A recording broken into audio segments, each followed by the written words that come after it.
When the phone stops ringing, there comes a time when the house grows quieter. The phone, once a lifeline of updates and laughter, rings less often. Children move away, busy with lives of their own. Grandkids grow up, friends drift or pass on, and suddenly, you find yourself listening more to the silence than to someone's voice calling your name. It's a quiet that can sting, a silence that reminds you how much has changed. It's normal to feel left behind, to wonder if you still matter in a world that once needed you so much. The dinners you used to cook every Sunday, the advice you gave without being asked, those things don't come around as often anymore. And that hurts, not because you need the attention, but because those moments were wrapped in love. They gave your days meaning. But there's another side to this quiet. It makes room for something deeper, space to listen to yourself, space to notice what brings you joy now, not what used to. Maybe it's the sound of the birds in the morning, the way the light moves across your kitchen floor, or that old song that still knows exactly how to find your heart. In the absence of noise, you can begin to hear your own voice again. And maybe for the first time in a long while, it's not trying to please anyone else. You are still here, still whole, still worthy of love. Not for what you do or how many people rely on you, but simply because you are. That truth is quiet, but it's steady, and it will carry us into what comes next. Now let's talk about the truths we don't say out loud, but feel in the bones as we grow older. 1. When you're no longer in the spotlight. At some point, life quietly shifts, and you begin to realize something you never expected. The world no longer revolves around you. It's not unkind, it just moves on. The days when your phone buzzed non-stop, when family needed your help, when work called for your guidance, those days fade. You might still be there, still present, still loving, but the spotlight moves. And for many, that's a hard pill to swallow. You go from being the hub of the wheel to watching it spin without you at the center. This shift can leave a sting. It's not about vanity, it's about identity. For years, you were the one people leaned on. You had answers, you had energy, you had purpose. Then slowly, the invitations stop coming. Your name isn't called as much. Maybe the kids don't check in like they used to. You walk into a room, and no one notices like they did before. It hurts, not because you're chasing attention, but because it's human to want to feel seen. You start to wonder, have I become invisible? But what if stepping out of the spotlight isn't a loss, but a kind of freedom? When no one's watching, you can finally exhale. You don't have to perform. You don't have to please. You get to ask yourself, what do I want? Maybe it's spending a quiet morning on the porch with a cup of coffee and no agenda. Maybe it's saying no without guilt, or yes without explanation. You get to move through the world at your own pace, not trying to keep up or be everything to everyone. There's also a deeper truth here. Most people were never really watching as closely as we thought. Everyone's always been wrapped up in their own lives, their own worries. Realizing that can be oddly comforting. It means all that pressure you once felt need to always be right, or perfect, or strong was never really necessary. You've earned the right now to just be. So let this chapter be the one where you stop trying to hold the spotlight. Let others take their turn in it. Your value isn't tied to being the busiest or the most needed. Your value is in your presence, your experience, your quiet knowing. You are not less important just because fewer people are looking your way. You are still the heart of your own story. And maybe, in the stillness, you'll find something better than attention. You'll find peace. And just as our place in the world begins to shift, so too does the body we move through it with. 2. The body you knew is changing. One of the hardest things to accept as we grow older is that our bodies aren't what they used to be. The energy you once had, the strength in your hands, the ease with which you used to move, all of it begins to shift. You might wake up stiff. Knees that once climbed stairs without a second thought now hesitate. Grocery bags feel heavier. Even a short walk around the block can leave you winded in ways it never did before. The mirror reflects someone familiar, but not quite the same. And that can be jarring. It's natural to feel a sense of loss when these changes settle in. You remember what it felt like to chase your kids across the yard, to lift a grandchild into your arms without needing to brace yourself. You miss the version of you that felt capable and strong, the version that could move through the world without thinking twice about pain or limits. Some days, it feels like your body betrayed you, like you woke up one morning and everything had quietly started to slip away. But maybe the body isn't betraying you. Maybe it's simply asking you to pay attention. After all, this same body has carried you through every season of your life, births and goodbyes, joy and heartbreak, moments you thought you wouldn't survive. It's weathered illness, long nights, hard work, and worry. It's been there for all of it. The changes now aren't signs of weakness, they are signs of wear from a life fully lived. And that matters. Instead of mourning what your body can no longer do, maybe it's time to start honoring what it still can. So what if you need to walk slower or take more breaks? That walk is still yours. The hands that tremble when buttoning a shirt are the same hands that built a home, cooked family meals, held people through sorrow. There's dignity in learning to be gentle with yourself, in choosing to nourish and care for the body you have now, not out of fear, but out of respect. You don't have to prove anything anymore. The time for pushing through and pretending you're not tired has passed. Now is the time to listen closely, to move with grace, to rest when you need to, and most of all, to accept that aging is not falling apart, it's becoming something new. A body that changes is not broken. It's simply telling a different part of your story, and you're allowed to live this part slowly, deliberately, and fully. While we adjust to the changes within ourselves, we also face the deeper ache of those who are no longer beside us. 3. When people leave before you're ready. One of the heaviest truths about growing older is this: not everyone stays. Friends pass away. Siblings go. Sometimes, even the person who shared your bed for 50 years is suddenly gone, and nothing feels the same. The faces around the dinner table change. The holidays grow quieter. The ache of missing someone you once talked to every day becomes a part of your routine, like morning coffee, only bitter instead of warm. And it hurts in a way nothing else does. You look at their chair and still expect to see them sitting in it. You reach for the phone, halfway ready to call, and then remember, the house feels too big. The days feel longer. You don't just lose the person, you lose the little things, the inside jokes, the shared glances, the rhythm of being known without needing to explain. And people mean well. Sometimes they say things that don't help. They're in a better place. At least you had all those years. As if that makes the silence less deafening.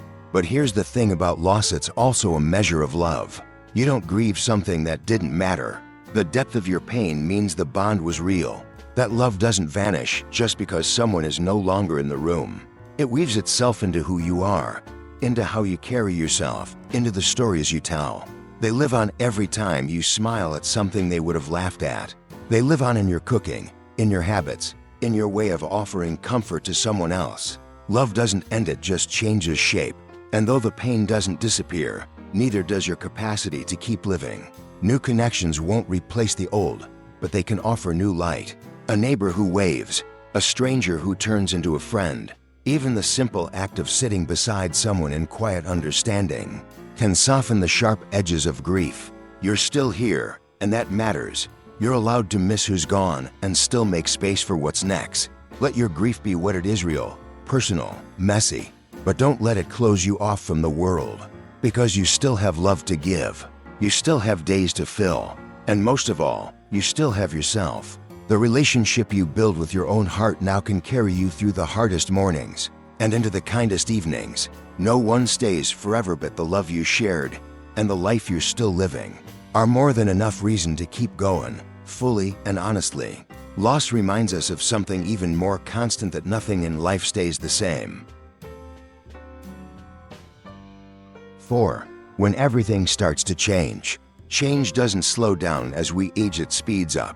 One day you're the one hosting Thanksgiving dinner, and the next you're being invited, if at all. The grocery store you've gone to for 30 years shuts down.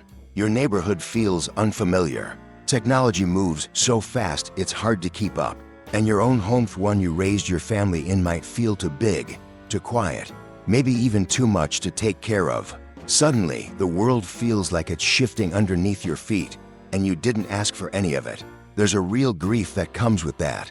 When you wake up and realize the routines that once gave structure to your day are gone. The morning coffee still tastes the same, but the day ahead feels uncertain. You try to hold on to the way things used to battle the comfort of what was familiar. Maybe you avoid learning the new phone. Maybe you hesitate to make new plans. Because somewhere deep down, you miss the version of life that made sense. And it's okay to admit that. It's okay to say, I didn't think it would change this much. But here's the truth. Change isn't trying to push you out, it's inviting you to grow in a new direction. That doesn't mean forgetting the past or pretending it didn't matter. The memories, the traditions, the people, they are still a part of you. But this season of life can be something, too. Maybe you try painting for the first time, or learn to use FaceTime just to see your grandchild's smile from 2 states away. Maybe you downsize not because you have to, but because you're ready to let go of what no longer fits. Change, when faced with an open heart, can offer something surprising: simplicity, lightness, even joy. You've already survived so much, moved through decades of adjustments, raising kids, changing jobs, caring for aging parents. You've adapted before, and you can do it again. And this time, the change is yours to shape. You don't have to race to keep up with everything. Just move at your pace. Ask for help when you need it. Be curious again, like you once were. The world is still worth engaging with, even if it doesn't look the way it used to. Let this be the chapter where you let change walk beside you instead of against you. Not because it's easy, but because you've earned the strength to do it your way. You can honor where you came from without being stuck there. Life will keep moving, but you don't have to be left behind. You just have to be willing to walk forward, even if it's one small step at a time. But within all this change, one thing remains in our hands: how we choose to see the life we still have. 5. Choosing joy, even now. The truth is, happiness doesn't just show up on your doorstep, not at this age, not at any age. It's not something that floats in when life gets easier, or when pain disappears, or when everything lines up just right. That rarely happens, and especially now, with more quiet around you, with old routines changing and familiar faces missing. Happiness might feel like a memory instead of something possible. But here's the hard truth: if you want it, you have to choose it. And some days, that choice feels like lifting a weight. There are mornings when you wake up and your body aches, when the house is too quiet, when the loneliness sneaks in before your coffee finishes brewing. There are days when memories feel heavier than the moment you're in, birthdays that used to be shared, anniversaries with no one to celebrate. And in those moments, joy doesn't come naturally. You might wonder if you've already had your share of happiness. Maybe it was all in the past, when the kids were little, when the house was full, when your spouse was still by your side. That kind of sadness can settle deep if you let it. But joy hasn't left you. It's just taken on a quieter form. It's in the way your dog greets you every morning like it's the best day of their life. It's in the warmth of your favorite blanket, in a neighbor waving from across the street, in the smell of your garden after the rain. None of it makes the hard stuff go away, but it reminds you that something beautiful is still here. You don't have to chase big moments to feel alive. Sometimes, just finishing a crossword or hearing your favorite song on the radio is enough to remind you you're still here and life still has color. Gratitude helps, not in a forced, count your blessings kind of way, but in a real, grounded way. If you can look around and find even one thing worth smiling about, own thing, that still brings warmth into your chest, that's enough for today. And if you can do it again tomorrow, even better. Little joys pile up. They build something stronger than you think. So don't wait for happiness to arrive like a package you ordered. Make it with what you have. Forgive yourself for the past. Let go of the what-ifs. And stop measuring your life against someone else's. There's no scorecard anymore. This is your life right here, just as it is. And if you can learn to find joy in this version of it, imperfect, quiet, slow, then you've found something real. You've found a kind of happiness that doesn't depend on the outside world. It lives in you, and it always has. And maybe, through all these truths, we come to realize that joy was never about perfection, it was always about presence.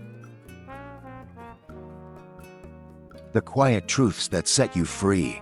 Aging has a way of stripping things down to what really matters. People leave, the body slows, the world moves on without asking, and that's not always easy to sit with. It's okay to admit it hurts when the phone doesn't ring, when you need help to do things that used to be simple, When the person you used to share everything with is no longer there, there's a kind of loneliness in that no one talks about enough. But these moments, as hard as they are, also reveal something deeper. You're still here, and that means you still get to decide how to live. Not in the same way as before, but maybe in a truer way. You don't have to keep up.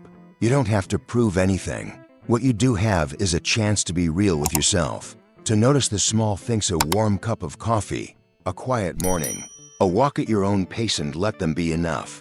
This stage of life isn't about reclaiming what was lost. It's about finding peace with what is. Slower days don't mean lesser days. A smaller circle doesn't mean less love. Even with the ache of what's gone, there's still room for meaning, for laughter, for joy that isn't loud or showy but honest. You've earned the right to live gently, to stop apologizing for needing rest, to say no without guilt, and yes to what truly matters. You don't have to be who you were. You just have to be who you are, knowing that's more than enough.